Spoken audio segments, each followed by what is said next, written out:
Salut à toutes et à tous, ravi de vous retrouver pour un nouveau numéro de VooZoom consacré à la Première Ligue et à la 30e journée qui sera disputée ce week-end. Vous pourrez d'ailleurs voir toutes les rencontres de Première Ligue sur VOO Sport World.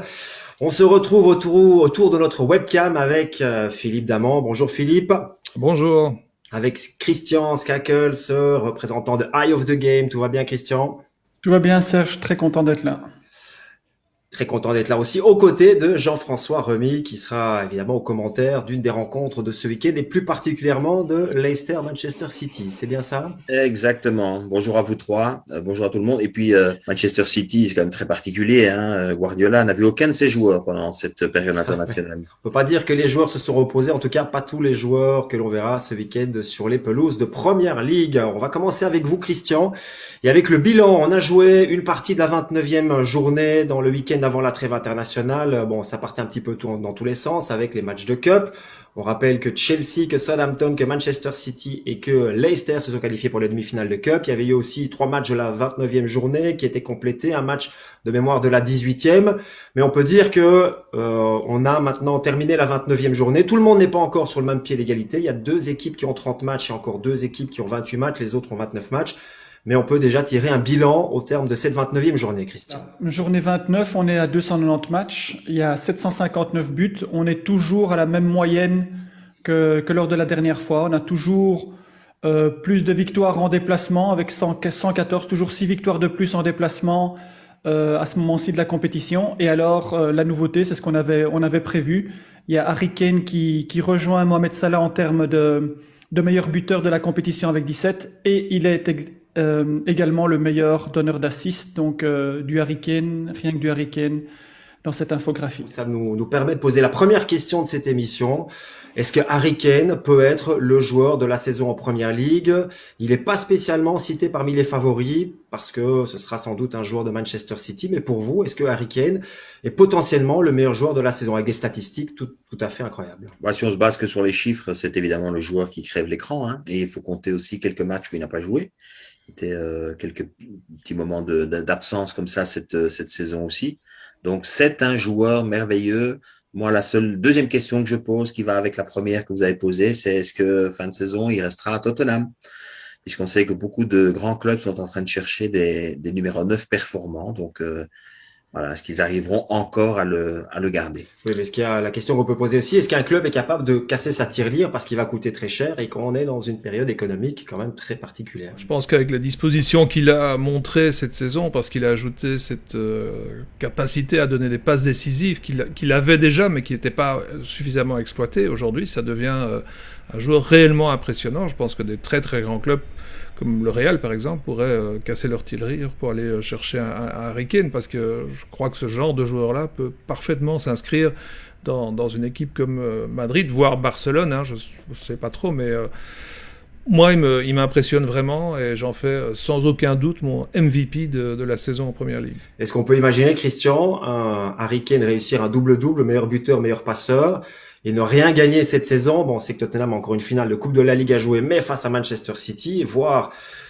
que Tottenham va peut-être pas se qualifier non plus pour la Ligue des Champions. Ils sont actuellement 6e, ce qui serait quand même incroyable d'avoir un tel joueur dans un effectif et de ne pas arriver à faire des résultats. C'est exceptionnel d'avoir un neuf qui peut se transformer en meilleur passeur.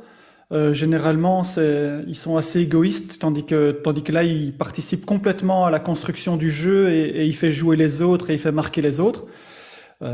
Moi, sans aucun doute, pour moi aussi, je le mets MVP de la saison. Et parce qu'en fait, il donne énormément de possibilités à un entraîneur, c'est-à-dire que on peut le faire reculer, il peut jouer dans des reconversions rapides, Tottenham joue essentiellement dans le passage par l'axe avec le jeu rapide, il est performant. Il peut, grâce à ses capacités de buteur dans le rectangle, il peut jouer dans une équipe qui est dominante et qui joue dans les derniers 16 mètres. Il est vraiment un attaquant de très très haut niveau et je pense que ça va être difficile de le retenir. Je veux rajouter simplement aussi que alors tout ce qu'il fait en championnat, il le refait en équipe nationale, hein. Là, Oui. il vient de partir avec l'Angleterre, il marque contre la Pologne, il marque contre l'Albanie. Chapeau. Et on pourra suivre Tottenham et Harry Kane dimanche en déplacement à Newcastle. Mais les 2 rencontres qui ont retenu notre attention pour ce week-end en Première Ligue, eh bien, ce sont les rencontres de samedi et on débute avec celle qui va opposer Leicester à Manchester City.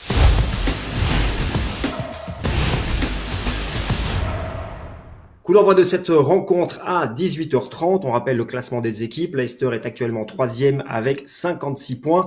Manchester City évidemment premier avec 71 points. Un petit mot quand même sur Manchester City. 14 points d'avance sur le deuxième qui est Manchester United. Il leur reste 8 matchs à jouer, donc 24 points à prendre. On pourrait voir Manchester City champion d'ici 3 à 4 journées. Ça dépendra évidemment des résultats des autres. Mais pour lancer cette rencontre, messieurs, il faut évidemment parler du match aller. C'était une des grosses surprises de la saison puisque Leicester avait été s'imposer 2-5 du côté de l'Etihad Stadium.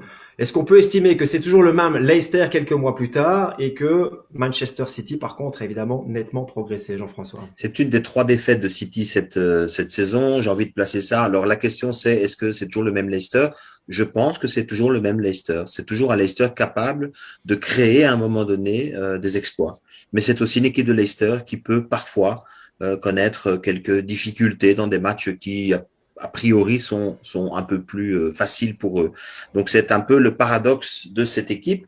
La seule chose peut-être aussi, c'est de rappeler quand même que cette équipe de Leicester est un peu plus en difficulté à domicile, où ils ont appris à peine la moitié des points. Et que donc voilà, ce sera aussi une clé importante de cette rencontre. On sait que dans leur schéma de jeu, ils sont forts. Ils sont redoutables même parfois dans les attaques rapides, dans les reconversions, donc voilà, on va voir un petit peu quel sera aussi le taux de réussite du week-end, parce que une victoire face à City doit s'accompagner d'un peu de réussite aussi. Alors Leicester, on l'a dit, 3e. Leur objectif, c'est de se qualifier pour la prochaine Ligue des Champions, donc terminer dans le 4 premiers. Ils ont pour le moment 7 points d'avance sur le 5e qui est West Ham. Mais Christian, si on regarde leur calendrier, on voit que la fin de championnat est assez corsée pour les Foxes. Même scénario que la saison passée, hein, post-Covid, ça s'est effondré. Ben là, ici, il y a le moment de vérité. On arrive dans les derniers matchs et on voit en fait qu'il reste 5 matchs très très importants contre des équipes du top 6, dont 3 en déplacement. On sait qu'ils sont meilleurs en déplacement, c'est la meilleure équipe en déplacement, donc il y a peut-être moyen de jouer quelque chose. Par contre, il y a 2 matchs importants contre City et contre Tottenham à domicile. Et quand on regarde leur performance à domicile, comme l'expliquait Jean-François, bien c'est fait de haut contre des équipes très basses, mais de bas contre des équipes qui sont juste en dessous d'eux en termes de classement. Et là, je pense que là, il va falloir maintenant être décisif, sinon ça va être le même scénario que la saison passée. Oui, on voit notamment les 3 derniers matchs sont absolument cruciaux pour cette équipe face à United, face à Chelsea et le dernier match face à Tottenham qui pourrait être une finale pour le top 4. Mais Christian, on peut aussi justement s'intéresser à l'efficacité offensive à domicile de cette équipe de Leicester et là, on peut avoir quand même quelques doutes. Ben voilà, c'est confirmé par rapport à leur performance à domicile. Si on regarde l'efficacité offensive contre le top 10 à domicile, on voit que cette saison, ils ont marqué 8 buts en 7 matchs. Ce qui est vraiment très peu pour une équipe de ce calibre qui est 3e actuellement. Et on voit surtout, en fait, que l'origine de ces buts, en fait, c'est des origines qui sont très lointaines. Donc, à domicile, ils ont une efficacité contre le top 10 très compliquée lorsqu'ils doivent s'imposer dans les derniers 16 mètres, dans les derniers 20 mètres. Ils ont seulement 2 phases arrêtées, un corner et un coup franc direct de Maddison, mais qui était une circonstance favorable. Il faut quand même noter que sur ces 8 buts, il y a 7 buts qui ont été marqués sur circonstances favorables. Donc il y a un but seulement sur plan de jeu, ce qui est vraiment très très étonnant pour une équipe de ce niveau. On voit aussi que Vardy est très peu efficace dans ces matchs-là. Il n'a seulement qu'un but. Donc il y a quand même beaucoup de points négatifs, sachant qu'ils prennent que 33% de leurs points contre des équipes du top 10 à domicile. C'est un peu étonnant. On ne connaissait pas le ranking, ce serait étonnant de dire que cette équipe est 3e au classement avec des performances comme ça à domicile. Et ça contraste avec Philippe, leur saison qui est quand même très très bonne. Ils sont même qualifiés pour la première fois depuis très longtemps pour la demi-finale de la Cup.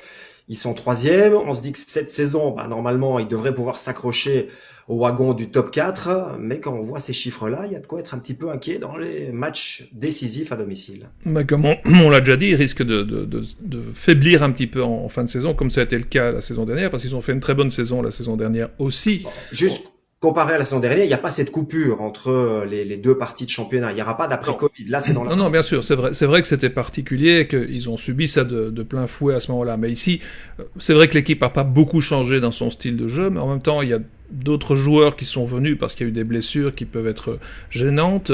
Bon, maintenant, il est avec son système à 3, avec Fofana, avec Evans et Soyuncu qui est revenu dans l'équipe. Il jouait pas Soyuncu dans le match contre Manchester City. Depuis 3-4 matchs et ça fonctionne très bien. Ça fonctionne très bien. Mais je voulais dire que déjà à l'époque du match contre City, je me souviens du Zoom qu'on avait fait, ils étaient déjà en problème à domicile à ce moment-là. Et ils étaient très très performants. C'était même la meilleure équipe, si je me souviens bien, en déplacement. Et c'est vrai que c'était un match particulier aussi, parce qu'on s'est dit, tiens, est-ce que City, ils sont en train de craquer complètement à ce moment-là? On était fort en doute. Ici, la configuration est totalement différente. Ils sont effectivement à domicile face à une équipe qui est très très sûre d'elle, qui développe son jeu un peu comme elle veut, même s'ils ont perdu contre United. Je pense que ça va être compliqué quand même pour eux, mais ça peut être un match qui va les booster pour la fin de saison aussi. Il n'y avait pas 3 pénaltys dans ce match-là aussi, je pense. Oui, tout à fait. Il y avait Vardy qui avait marqué un triplé, il y avait Tielemans qui avait marqué, mais il y avait eu Maddison, mais des pénaltys effectivement aussi. Jean-François, un petit mot sur les Belges, avec un Tielemans qui est quand même un des joueurs pivots de cette équipe, un des joueurs les plus importants, un Castagne qui est quand même bien rentré dans le moule, et un Denis Pratt qui est de retour, de blessure, et qui peut aussi maintenant apporter quelque chose dans cette équipe. Tielemans, Pratt, ils ont prouvé en équipe nationale qu'ils étaient bien, tous les deux. Ils ont fait, en tout cas, Pratt a fait un bon match avec l'équipe nationale aussi, donc je pense qu'il est vraiment de retour. Tielemans, tout le monde dit que c'est un petit peu l'élément clé de cette équipe de Leicester. On verra comment, justement, il va pouvoir lui aussi aborder tous ces matchs importants. Et puis, le troisième, c'est celui qui est mis un petit peu à toutes les sauces. Il joue un peu plus à gauche pour le moment. Je le préfère à droite, pour être très sincère. Je trouve qu'il y a un apport offensif qui est plus important, mais il fait le boulot, il fait le job, comme on dit, côté gauche pour l'instant. Donc les Belges de Leicester me semblent en tout cas en bonne forme pour affronter cette dernière ligne droite importante. Bon, Vardy ne marque quasiment plus un but en 2021. Par contre, Iheanacho a pris le relais en marquant 9 buts sur les 9 derniers matchs, toutes compétitions confondues. Donc c'est un des joueurs à suivre. Joueur évidemment qui est passé par Manchester City où il était un des grands espoirs mais où il n'a pas vraiment réussi. Donc ça, ce sera un des éléments aussi de la rencontre, voir comment Iheanacho peut aussi marquer dans des gros matchs. On a vu, il a marqué 6 buts en Première Ligue, mais ça reste quand même contre des équipes relativement modestes. Par contre, comme tu le signalais dans la préparation, Serge, il a marqué des buts, c'était contre Manchester United. Un doublé face à Manchester United en quart de finale. Donc ça, c'est quand même une certaine référence. Ça reste quand même des matchs de coupe, mais voilà. Maintenant, il faut confirmer, et c'est la bonne période pour pouvoir marquer des buts importants contre des équipes du top. C'est l'homme clé. Je pense qu'il faut le dire. Dans la qualification en Cup contre Man U, il y a 3 buts, il en marque 2 et il donne l'assist pour le 3e. Donc voilà, mais il est parti jouer avec le Nigeria et ce sont toujours des longs déplacements aussi, donc on verra. Effectivement. Bon, on va parler aussi de Manchester City avec la nouvelle de ces derniers jours, c'est Sergio Aguero qui ne va pas prolonger son contrat du côté des Citizens et qui va donc quitter le club après 10 ans de loyaux services, de bons services et loyaux services, mais aussi beaucoup de buts marqués pour les Citizens avec une carrière absolument incroyable à Manchester City, Christian. Voilà, Serge, l'infographie avec le palmarès depuis qu'il est arrivé à City en Première Ligue, c'est impressionnant. 180 buts, il en a marqué 257 en tout, toutes compétitions confondues, c'est ça? Oui, rien qu'en Première Ligue, c'est 180. Voilà, comme palmarès avec 4 fois champion d'Angleterre, 5 coupes de la Ligue, 1 coupe d'Angleterre, 3 super coupes, et il était aussi meilleur buteur pendant la saison 14-15, donc c'était vraiment des stats impressionnantes, un palmarès impressionnant. Oui, quelques statistiques très impressionnantes aussi sur lui. C'est le 4e meilleur buteur de l'histoire de la Première Ligue. Il a réussi 12 hat-tricks, donc 12 triplés. Personne n'a fait mieux, même Shearer dans l'histoire de la Première Ligue. Il a une fois marqué 5 buts aussi. Il y a 5 joueurs qui ont marqué 5 buts en un match. Il en fait partie. C'était face à Newcastle en 2015. Il a aussi réussi 46 assists et il a une moyenne d'un but tous les 108 minutes en championnat d'Angleterre. Des chiffres, Jean-François, exceptionnels. Des chiffres exceptionnels, c'est vrai, mais une saison très compliquée cette année-ci. Donc, c'est quasiment une saison blanche pour lui, avec les blessures. Exactement. Donc, du côté de City, c'est vraiment la fin d'un cycle. La question pour lui, c'est quid du futur On cite évidemment plein de destinations. Il a peut-être un rêve dans un coin de sa tête, c'est d'aller jouer quelques matchs avec Messi du côté de Barcelone. C'est vraiment son grand copain. Donc voilà. Mais en attendant, toutes ces formidables statistiques démontrent que rien n'est jamais acquis en football et qu'en une saison, je dis pas que tout est remis en cause, hein, c'est un formidable attaquant, c'est un joueur merveilleux et je suis certain que s'il était aligné, il marquerait des buts. Mais Guardiola fait sans lui aujourd'hui dans un système parfois sans véritable attaquant. Donc voilà, c'est une séparation presque logique. En fait. Il pourrait peut-être être la toute bonne affaire de cet été, hein, parce qu'à 32 ans, bon, ça dépendra évidemment de sa récupération, ça reste quand même un joueur potentiellement pour 2-3 saisons. Il est plus jeune que Ronaldo, il est plus jeune que Messi, et il a des capacités comparables. On va voir quel candidat se présente pour aller le chercher, mais quand même, ça va être peut-être la bonne affaire de l'été. Mais il n'est pas encore parti. Il y a une Non. tournée d'adieu à faire et on rappelle Bien quand même sûr. que City peut réussir le quadruplé. Il y aura la finale de la Coupe de la Ligue. Il y a un quart de finale très important face à Dortmund en Ligue des Champions. Il y a le championnat. Il faut juste maintenant aller franchir la ligne d'arrivée puisque on peut dire que City est quasiment champion. Il y a encore la Cup avec une demi-finale de Cup. Donc il a encore un rôle à jouer et il peut encore trouver une place dans cette équipe de City, Christian. Tout le monde va participer à la fête et il va falloir avoir un groupe complètement motivé pour pouvoir être performant sur tous les fronts. Et voilà, il revient petit à petit. Il a marqué récemment. Maintenant, il faut que ça se confirme pour la fin de la saison. Bon, on sait que City sera très motivé pour aller à Leicester, pour oublier évidemment la déception, même l'humiliation du match aller. On rappelle quand même que c'est la seule fois de la carrière de Pep Guardiola où il a encaissé 5 buts en un match. Et qu'est-ce qu'on peut dire de l'efficacité offensive de cette équipe de Manchester City? On sait que ça bouge souvent, qu'il n'y a pas vraiment de numéro 9, que chaque joueur peut rentrer dans l'équipe et être aussi efficace. Mais qu'est-ce qu'on peut dire de cette efficacité offensive du Manchester City de Guardiola, Christian? Alors, on a déjà tout dit sur Manchester City, surtout sur cette philosophie offensive. Ce qui était intéressant, je voulais voir par rapport à l'évolution du football, notamment avec cette nouvelle règle où les joueurs peuvent en fait rentrer dans le petit rectangle et construire à partir de très bas avec le gardien.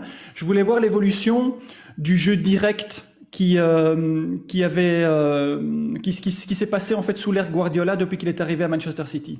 Alors on voit qu'actuellement, il est à 14 buts sur reconversion rapide, dont 10 buts qui sont marqués sur des mauvaises sorties de balle adverse. Et c'est là en fait que c'est génial de sa part, c'est qu'en fait il a inoculé le virus il y a des années avec Barcelone. Attention à ce que vous dites. Hein. Oui. Mais c'est Continuez. des circonstances parce qu'en fait c'est lui en fait qui a l'antidote maintenant dans ce jeu-là.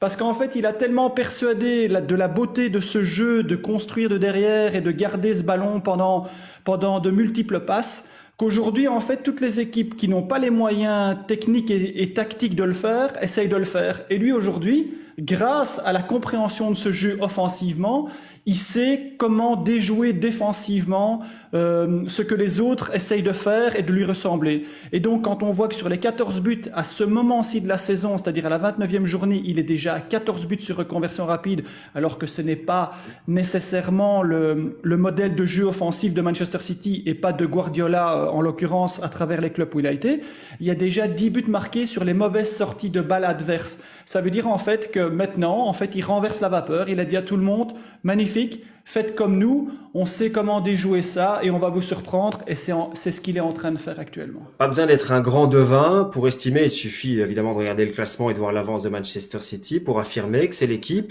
qui s'est le mieux adaptée à la période très particulière de ce Covid qu'on connaît maintenant depuis un an, Jean-François. Oui, on dit même souvent que c'est une équipe qui dépense moins d'énergie que les autres. Peut-être qu'il y a de ça aussi un peu. Le jeu de position est très important chez Guardiola, notamment dans sa manière de défendre. Je reviens sur cette infographie très intéressante parce que c'est vraiment un élément clé de ce qu'il parvient à faire aujourd'hui, sans perdre beaucoup d'énergie aussi, à chasser comme un fou. C'est vraiment un jeu de position qui va faire la différence. Donc c'est vraiment intéressant et de voir à quel point il a aujourd'hui inculqué ça et à quel point ça leur a permis de prendre véritablement le dessus sur ce championnat.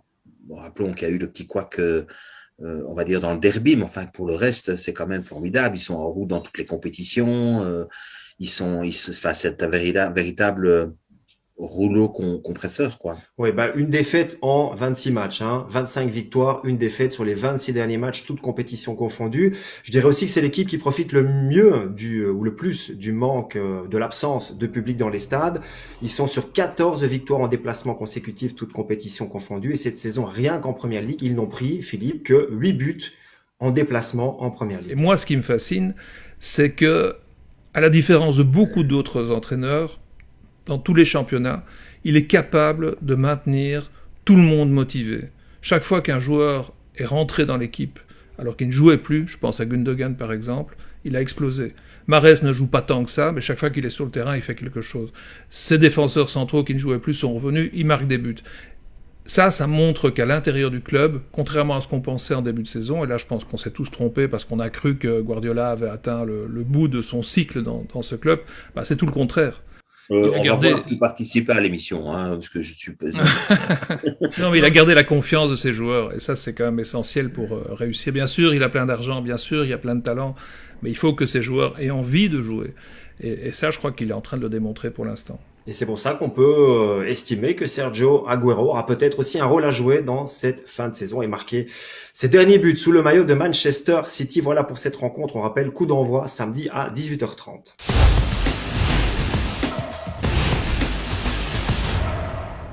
L'autre belle affiche de ce week-end, c'est toujours samedi, mais coup d'envoi à 21h, c'est Arsenal face à Liverpool. Arsenal 9e actuellement avec 42 points et Liverpool 7e avec 46 points. Une équipe évidemment qui fait du surplace maintenant depuis de nombreuses semaines. On va commencer avec les Gunners. Christian, si on regarde leur dernier match en championnat, on peut se dire qu'il y a eu des résultats plus que convenables. En première ligue, on a connu des moments et des périodes beaucoup plus difficiles pour Arsenal. Il y a quand même un nombre important de buts marqués. Il y a seulement une seule défaite. Et alors, ce qui est surtout intéressant, c'est que il y a une grosse, on peut le voir sur sur l'infographie, il y a une grosse diversité dans la manière de marquer des buts. On marque aussi bien sur phase arrêtée, on marque sur des centres, on marque sur des pénétrations axiales dans un jeu rapide. Mais surtout, ce qui est important de voir, c'est que l'ensemble des buts pendant cette période-là trouve l'origine dans les derniers 30 mètres, dans les derniers 35 mètres. Donc il y a quand même une progression dans l'intention de vouloir s'imposer définitivement dans le camp d'adversaire et dans les derniers 30 mètres. Et ça, c'est quelque chose qu'il faudra en fait continuer à faire maintenant et voir si ça se confirmera, parce que aujourd'hui, on peut quand même dire que les joueurs reprennent confiance. On peut voir quand même au-dessus du tableau de gauche qu'il y a Aubameyang qui a marqué 3 buts ou 4 buts. Il y a Odegaard qui a marqué aussi un but important au cordeau. Il y a David Luiz qui marque. Il y a Lacazette. Donc en fait, les leaders qui sont là commencent à s'imposer de manière plus constante. Et c'est de bon augure pour la suite, je pense. J'ai demandé à Christian, parce qu'on va raconter un peu ce qui se passe parfois en off, hein, donc j'ai demandé à Christian, quand on préparait l'émission, de rajouter à bonne série un point d'interrogation, parce qu'on n'était pas tout à fait d'accord sur le terme bonne série. Évidemment que les chiffres qui montrent là donnent ce sentiment de la bonne série. Maintenant, si on voit un autre angle, Serge, on a fait des matchs ensemble, ça reste quand même parfois compliqué pour l'équipe d'Arsenal qui, au mois de mars, quand même, en Europa League, perd un match à domicile contre l'Olympiakos. Ça fait tâche. Et puis, sur les 3 matchs qu'ils ont joués, certes, il n'y a pas de défaite, mais il y a 2 partages et ils prennent 5 points sur 9. Donc, j'entends ce que Christian dit, mais il y a toujours dans cette équipe d'Arsenal cette espèce de, je sais pas, il y a quelque chose où on se dit, est-ce qu'ils ont le potentiel, parce que ce sera Liverpool qui, par contre, est une excellente équipe à l'extérieur, et on va en parler de Liverpool dans un instant, mais ça veut dire qu'à domicile, c'est pas exceptionnel non plus. 14 matchs, 6 victoires, 5 défaites.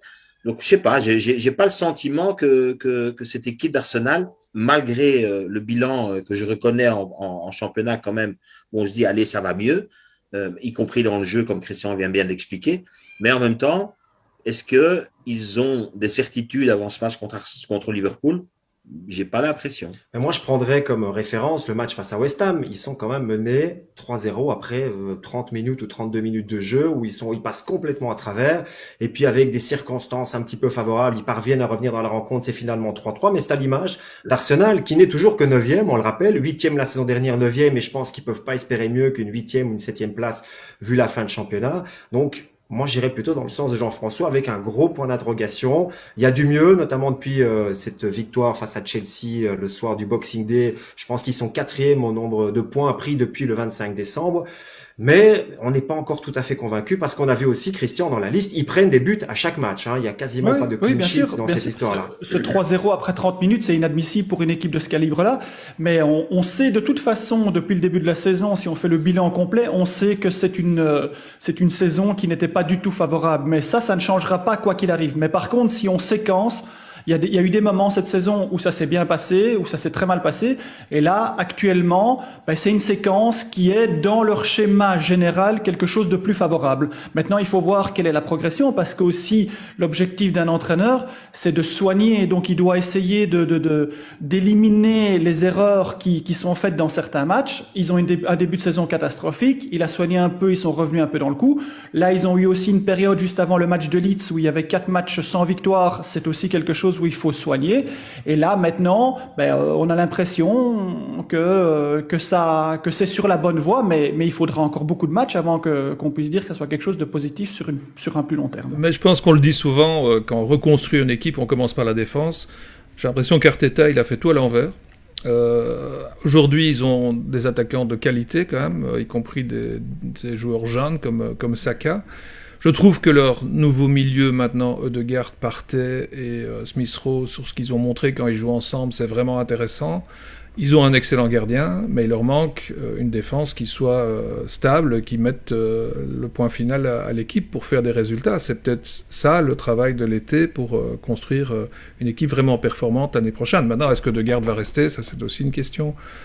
Mais voilà, il y a des éléments quand même qui sont encourageants, je trouve, même si les résultats sont encore en dents de scie. Voilà pour cette équipe d'Arsenal. Liverpool, de son côté, voilà une équipe qu'on n'a plus vue sur un match, sur un terrain, dans un stade depuis, c'était le 15 mars dernier. Est-ce que c'était la période justement d'accalmie qu'attendait Jürgen Klopp pour un petit peu faire le point et pour bien aborder cette fin de saison, Jean-François? La question, c'est faire le point, oui, mais avec qui? Parce que de nouveau, même problème, équipe nationale oblige, beaucoup de joueurs ont quitté le club. Alors ça peut être à double tranchant. Soit ils sont allés faire le plein de confiance, soit ils vont revenir avec des pieds lourds, parce que pour certains, la question qu'on peut se poser, c'est est-ce qu'ils ont encore totalement le projet de Liverpool dans la tête? Je pense peut-être à Salah, qu'on a commencé à envoyer un petit peu à gauche, à droite. Il faut parfois pas... Surtout en Espagne, hein. C'est à gauche, à droite, mais en Espagne. Oui, à gauche, à droite en Espagne. Non, mais c'est pour dire qu'il faut parfois pas grand-chose. On a souvent dit dans nos Zooms et dans nos émissions que le football, c'est souvent une somme de détails. Et des petits détails de cet ordre-là peuvent venir parfois rayer une mécanique. Donc maintenant, ils sont partis, pour une bonne partie, ils sont partis en équipe nationale. Ils sont revenus. Je pense pas qu'il y ait un travail de fond qui ait pu se faire pendant ce temps-là parce que... Il y a quand même eu un week-end où il y a eu les matchs de Cup et quelques matchs de championnat, où il y a quand même une bonne semaine où ils n'ont pas joué, ils ont pu quand même peut-être parler, faire le point avec le groupe. Peut-être. Bon, on va voir, on fera le point après le week-end, sera intéressant aussi. Petite chose quand même où on peut dire, allez, ça peut être un petit espoir pour ce match-là en tout cas, c'est que les résultats à l'extérieur ne sont pas mauvais du tout. On les avait quittés sur une victoire 0-1 à Wolverhampton avec un but de Diego Jota. Ça, c'est une des bonnes nouvelles. Il est de retour et il marque. Il a marqué aussi avec le Portugal. Mais c'est vrai que Liverpool est plus à l'aise et la bonne nouvelle aussi, c'est qu'ils sont en déplacement Arsenal parce que on sait qu'Anfield, là, il reste sur une somme assez incroyable de défaites. Oui, et puis on verra aussi, parce que ça, c'est peut-être le bénéfice de la trêve aussi. J'avoue que je n'ai pas regardé précisément s'il y avait des joueurs qui allaient signer leur retour ici, mais c'est possible que cette longue trêve, finalement, permette de récupérer un ou deux éléments. Bon, il y aura encore des blessés. Hein. Gomez, Henderson, Matip et Van Dijk sont les joueurs qui sont annoncés blessés en tout cas pour ce week-end. Bon, ça reste important.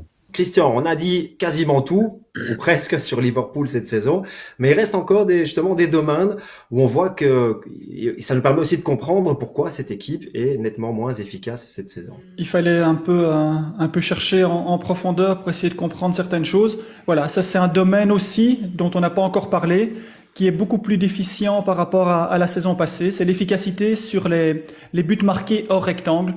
Et donc, on voit que la saison passée, la saison du titre, ils avaient marqué 13 fois hors rectangle. Donc, ça signifie qu'ils trouvaient des solutions quand ils étaient face à des blocs adverses regroupés très bas, il y avait moyen de faire sauter le verrou aussi de loin. Il faut quand même savoir que c'était la meilleure performance derrière Manchester City qui était à 17 la saison passée.